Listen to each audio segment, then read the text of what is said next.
Gelen kuşları çekmek amacıyla gölete doğru gidiyoruz. Bugünkü çalışmayı Nikon D3X ve Sigma 308 mm lensle yapacağız çekimlerimizi.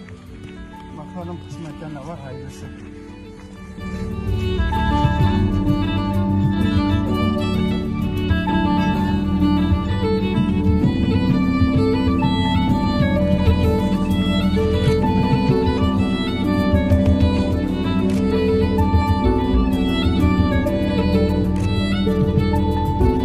Sigma 308 mm ve Nikon D3X kombinasyonunda çektiğimiz fotoğrafları az önce bilgisayarda düzenledik.